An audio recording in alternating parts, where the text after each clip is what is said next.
The story begins with a narrator's voice narrating his own story. The narrator explains that sometimes we can't do anything about what is already planned. We all have to end up in the same place, whether we like it or not. While telling his story, the narrator leads us to his own funeral, full of mourners. Thereafter, the narrator introduces his best friend Steve to us, who is also mournful at his friend's death. Steve approaches the coffin of his friend and places a flower on it. Subsequently, the narrator introduces himself as Darren Sean to us, while playing a video game inside the coffin, having faked his death. At school, Steve doesn't want to attend today's class, so both Steve and Darren bunk the class. During the class, the teacher explains the destruction policy to the student when he hears a noise coming from outside, prompting him to look outside, only to find Darren vandalizing the street lamps at the school, causing the teacher to complain about it to Darren's parents, who flip out on him for keeping company with Steve and orders Darren not to continue his friendship with Steve. Next day at school, Darren tells Steve that he promised his parents that he would not carry on his friendship with Steve, causing Steve to get frustrated about it. Meanwhile, a man in his car passes by there, throwing a pamphlet out of the car. Darren and Steve pick up the pamphlet and discover that the world's oldest freak show is about to take place in the town, only for one night. At night, Darren secretly goes out of the house to see the 500-year-old freak show, while Steve is waiting for him outside with his bicycle. Shortly, both friends arrive at the place where the freak show is just about to take place. At the ticket counter, Steve asks for 2 tickets while paying for it. The thing inside the counter quickly grabs the money but doesn't give the tickets in return, causing Steve to get angry. Just then, a dwarf bites his hand before throwing tickets outside. Following this, Darren and Steve enter the building, coming across a very tall man named Mr. Tall, who checks with them if they are above 18 and don't have any disease. At first, Darren and Steve get scared at the sight of the towering man and reply that they are above 18 and are free from any disease. Afterward, Mr. Tall allows them to enter the cirque freely, where there are already many people waiting for the show to kick off. Moments later, Mr. Tall starts the show and introduces a wolfman to the audience. The wolfman goes into the audience while Mr. Tall controls him from the stage. The wolfman bites off the arm of a woman sitting in the audience, terrifying everyone. The woman emerges from the audience, shows her arm regenerating, and turns out to be one of them, prompting the audience to clap for her. Thereafter, Mr. Tall introduces Alexander Ribs to the audience. Alexander takes off his shirt, revealing his weird body. Afterward, a man named Ramus Two Bellies shows up before the audience to entertain the people. Each of the entertainers has unique qualities to entertain the audience. Later, a snake boy named Evra appears, whose attribution is to control snakes. Before introducing himself to the audience, Evra puts his snake aside, ordering it to stay where it is, but the python starts devouring the remote placed on a speaker, causing Evra to stop in the middle of his act. Next, Madame Truska arrives in the middle. She asks if anyone has the guts to become her assistant. She chooses Darren and begins to pamper him, but meanwhile, Madame Truska's beard starts growing, leaving everyone in the audience amazed. Truska has a foreboding when she touches Darren, forcing her to ask Darren who he is. Darren tells her his wrong name, and he is from another town. She rushes behind the theater and asks Larton Crepsley to wrap up and leave, as she has a foreboding, but Larton doesn't listen to her and heads off, appearing before the audience. He informs the audience that he wanted to show his game to them, but his dear spider named Madame Octa has escaped from its cage and is currently missing. Nonetheless, I will perform some amazing illusions for you. As a result, he takes off his magician hat to produce a rabbit, but instead of a rabbit, Madame Octa, the spider, shows up, startling Larton. Darren is mesmerized by the beauty of Madame Octa. Madame Octa descends to trouble Larton Crepsley before the entire audience, forcing him to play the flute to keep it under control. Steve reveals to Darren that Larton's name is not Larton Crepsley, and his real name is Ver Horston, and he is a vampire. I saw his painting in one of my vampire books, while Larton carries on with his act. Minutes later, the spider falls on Darren, captivating him. However, Larton arrives, recovering his spider. Afterward, He tells Darren and Steve that there is no such thing like vampires, but if one did and he thought someone knew, he might kill them in their sleep. Subsequently, the show comes to an end. Everyone starts leaving, but Darren goes behind the theater and sneaks into Crepsley's room. He discovers a cage, capturing Octa inside. Just then, Darren hears Crepsley's voice and replaces the box with the wrong box having no Octa inside, and hides in the cupboard to avoid being caught. Crepsley and his friend Gavner arrive in the room unaware of Darren's presence. Gavner explains that Vincent has been murdered and one of the Vampineses sucked his blood, and now those Vampanese are coming after them. Crepsley says why the Vampire Council is sitting silently and doesn't do anything about it. Gavner reveals that the members in the Vampire Council are afraid of Vampineses and don't want to fall into a war with them, and more importantly, Mr. Tiny is back. He was spotted at the council library last week messing with the Book of Souls, and he is determined to obliterate us, while Mr. Tiny sees two young men fighting with each other in the book. In the course of the conversation, Steve pops into the room, revealing Larton Crepsley's true identity. Steve says to him, "I know you are Verhorsten, not Larton Crepsley." Gavner catches Steve by the neck, inquiring who sent him there. Steve reveals that no one sent him. Instead, he learned about Larton from a vampire book he has. Steve adds that he saw a painting of him with a girl, who later dumped him when she found him to be a vampire. Subsequently, Steve urges Larton to make him a vampire like himself, while Darren hears all this by hiding in the cupboard. Crepsley informs Steve that when he becomes a vampire, he will have to abandon his family and friends, which is deeply depressing. Then Steve says, "I haven't seen my father in years and mother is drunk all the while," revealing no one loves him. Upon hearing his painful story, Crepsley tastes his blood, and soon after, he spits it out, questioning who sent him there as his blood tastes of evil. Crepsley reveals to Steve that he can't be a vampire, angering Steve. Infuriated, Steve threatens Crepsley that he will return down the line, promising he will hunt him down. Subsequent to the warning, Steve leaves. Crepsley gets up only to feel someone's presence in the room. Meanwhile, Darren escapes the building with the cage containing Octa. Mr. Tiny offers him a lift outside, helping him get away. In the car, Mr. Tiny asks Darren if he is Steve. Darren replies, he is the one known as Darren. Darren feels uncomfortable with Mr. Tiny and his assistant Mr. Merla, so he asks them to pull over the car and let him get out of it. Hence, Mr. Tiny stops the car and lets Darren get out of it, saying they will be in touch. The next day at school, Darren checks on Octa in his backpack when Steve arrives, causing Darren to fumble. Steve asks him why he is acting weird and forcibly tries to know what Darren is hiding in the cupboard. He takes his backpack and finds Crepsley's spider inside and starts creating a scene in the hallway. Steve asks Darren what he saw and heard in Crepsley's room. Then Darren replies that he saw everything and asks Steve why he wants to become a vampire. Steve answers that you have everything in life, whereas I have nothing except you. Subsequently, Steve takes the cage out of the backpack and looks at it. Shortly, the cage slips from his hands, causing the spider to free. Octa, the colorful spider, creates a stampede in the corridor, causing other students to panic. Steve grabs a broom and goes at it, but Darren stops him in time.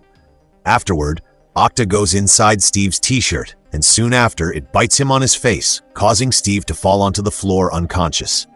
Darren gets back to the theater, meeting Crepsley, who asks him what he has come to steal from him now. Darren explains that he hasn't come to steal anything. Instead, his best friend Steve is in the hospital in a coma because Octa has bitten him. Next, he asks Crepsley if he has an antidote. Crepsley answers in the affirmative, relieving Darren. Afterward, he asks Darren what Mr. Tiny wants from him, the fat man who helped you escape the theater with Octa that night. Darren tells him that Mr. Tiny was talking something about souls and destiny. Then, Crepsley reveals that Mr. Tiny doesn't take a random interest in people, and the people he does take an interest in ends up dead or worse.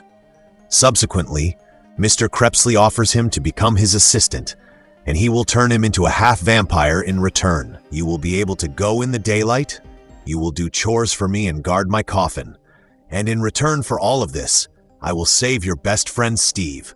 Darren agrees to Crepsley's offer, and Crepsley starts making Darren one of them by exchanging their blood. Shortly, Darren also becomes a half-vampire, feeling vampires' powers in his body. Afterward, Mr. Crepsley asks him to hop on his back, and shortly after they flit and arrive at the hospital, where Steve is in a coma. Mr. Crepsley approaches Steve and consumes a phial of antidote himself. Then, he sucks the poison out of Steve's body, curing him. Next, Darren starts behaving like a vampire when he almost kills his little sister to quench his thirst for blood. Later, he goes into his room only to find Crepsley already inside. He tells Crepsley that he can't hurt people like him. Then, Crepsley replies that he should have thought of it before stealing his spider. Afterward, he tells Darren that he can't stay there with his family anymore and that he has to leave it once for all. Darren goes to meet his parents one last time in their bedroom, apologizing to them for not doing his chores and constantly complaining for no reason. Later, he kisses his younger sister on the forehead as she sleeps, bidding her a final goodbye. Subsequently, he comes outside with Crepsley, who gives him a phial of blood. Crepsley asks him to look at a big star in the night sky, and when Darren does so, Crepsley breaks his neck, making him unconscious. Afterward, he throws him off the roof of the porch. The next day, Steve attends Darren's funeral, berating him for leaving him alone with those idiots. Following that, Crepsley is in the cemetery during the night and digging through the earth to exhume Darren's coffin. Once he uncovers it, he pulls him out of the grave. Shortly, Crepsley smells a rotting corpse nearby and without delay, pushes Darren back into the pit. Just then, he is attacked by Murlaugh, Mr. Tiny's assistant. Crepsley charges at him with a cross, knocking him down. Originally, Murlaugh had to come to take Darren with him, but Crepsley is determined to save his assistant. Crepsley orders Darren to run. Darren obeys but is caught by Murlaugh midway. Murlaugh captures him and tries to escape, but Crepsley hurls a slab at him, sending him crashing to the ground. Later, Crepsley flees with Darren to a busy highway. Shortly, Murlaugh also arrives. However, he is run over by a speeding truck. Crepsley takes Darren to the Cirque's winter campgrounds, where he will be safe with the others. After entering the Cirque, Darren witnesses several freaks with unique appearances, leaving him in a state of astonishment. Mr. Crepsley approaches Mr. Tall and asks him to let Darren stay in the Cirque, while Darren eavesdrops on them outside the tent. Shortly, a young girl named Rebecca, a monkey girl, arrives, asking Darren what he is doing there. Mr. Tall pulls Darren and Rebecca into the tent, telling Crepsley, children always do what they are told not to do. Rebecca spills the beans about Darren, saying it was Darren's idea to eavesdrop on them. Mr. Tall asks Rebecca to take Darren to Evra's tent, and tells Crepsley that Evra will be Darren's roommate while he stays with them. After stepping out of the tent, Rebecca calls Harkat, a dwarf, asking him to lead Darren to Evra's room. Harkat asks Darren for his hand, but Darren doesn't, telling him he once bit his friend Steve's hand at the theater. Madame Truska shows up there, telling Harkat to stop biting people or no one would like to be around him. Madame Truska recognizes Darren in no time and begins to utter some words like death, redemption, despair, triumph, while continuously having a foreboding. Subsequently, Harkat takes Darren to Evra's room. Evra asks him which kind of freak he is. Darren replies that he isn't a freak but a half-vampire, but it doesn't mean that he will kill him and drink his blood, relieving Evra, the snake boy. At the school, Darren's classmates still can't believe that Darren is no more, while Steve is with them. One of the classmates says a very offensive word about Darren, causing Steve to punch him in the face in anger, knocking him down. Steve gets on top of the school building, thinking of doing away with himself. Mr. Tiny appears out of the blue, saying to Steve, "I know you miss your best friend Darren. What if I tell you he is still alive somewhere and has taken your place, stolen your dreams? Your dream of killing people and drinking their blood has been shattered." Steve asks him who he is, then the chubby man introduces himself to Steve as Mr. Tiny. Mr. Tiny says to Steve, "I am neither a vampire nor a vampanese, but the one who can travel back and forth between life and death." At the Cirque, Evra, the snake boy, tells Darren to clean the wolf's cage as it is his job for today. Afterward, he goes with Rebecca to collect rats for the tiny people as it is their favorite food. Later, he dusts Crepsley's coffin to keep it spick and span. After completing his task, Darren goes into the open and learns about flitting, but soon bumps into a signboard. In a very short while, Darren hits it off with the other freaks of the Cirque. fitting in. Somewhere in the cirque, Darren sees the pictures of Steve in his phone, and shortly after, Crepsley sneaks to him from the background. He asks Darren for his phone, trampling it. Moments later, Mr. Tiny arrives in the cirque, which isn't good for the vampires by any means. Mr. Tiny is welcomed by the dwarves of the cirque. He enters the tent and meets Mr. Crepsley, asking him about Darren if he is drinking enough blood. Mr. Crepsley replies that Darren doesn't drink blood at all. Mr. Tiny reveals to Crepsley and Mr. Tall that a new leader with fresh blood is about to emerge. Perhaps a bloodthirsty boy, because it has all been written. Afterward, Mr. Tiny demands Darren's custody, but Mr. Tall turns it down, angering Mr. Tiny. Before leaving, Mr. Tiny assigns the dwarves to pry on Darren. The tiny people start keeping an eye on Darren while Darren is completely unaware of it. Darren approaches Rebecca to get Crepsley's cape. Rebecca notices that Darren's pants are ripped.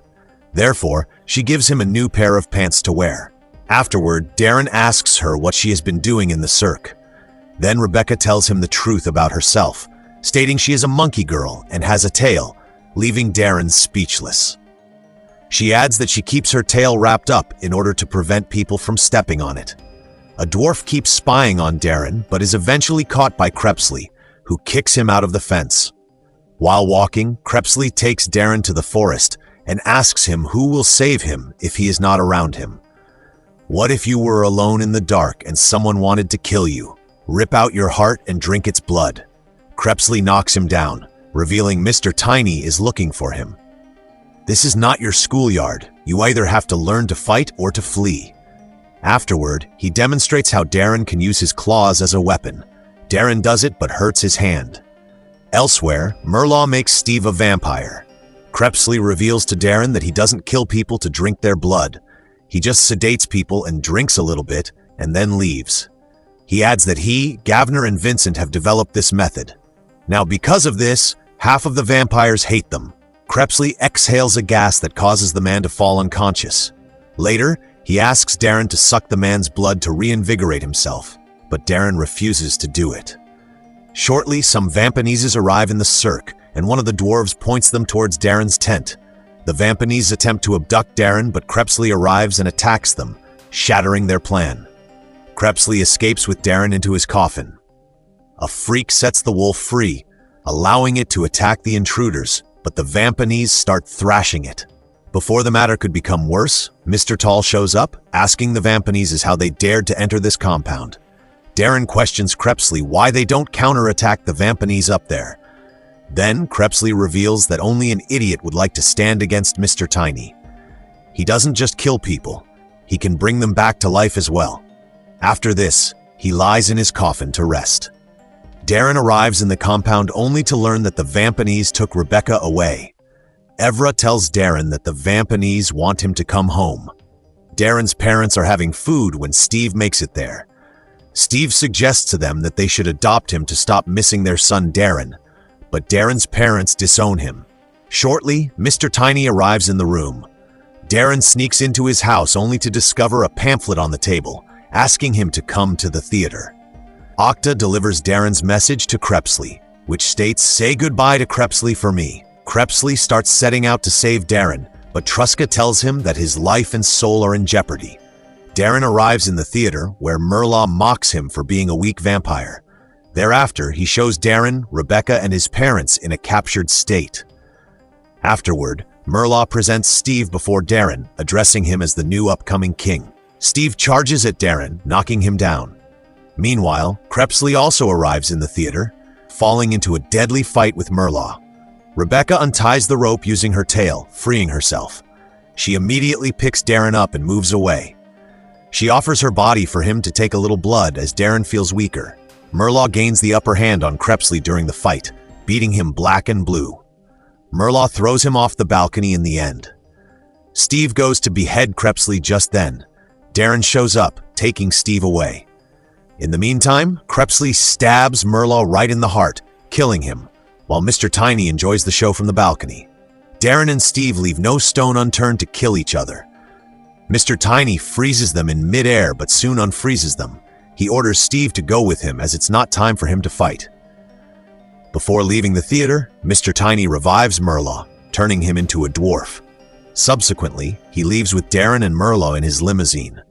Darren bares his heart to Rebecca, revealing he loves her, and then they share a kiss while Crepsley watches the scene from a distance. At the cirque, Mr. Tall asks the freaks who all want Darren to be a member of the cirque. Everyone raises their hands, indicating their approval. Gavner bursts into Crepsley's room, congratulating him on driving the problem away for the time being. He says to Crepsley, "As night falls, we will leave with Darren, and I suppose we should tell him." Then, Crepsley says, "Let's give him one more day to rest as he has earned it." In his room, Darren prepares to lie in his coffin, hitting the hay.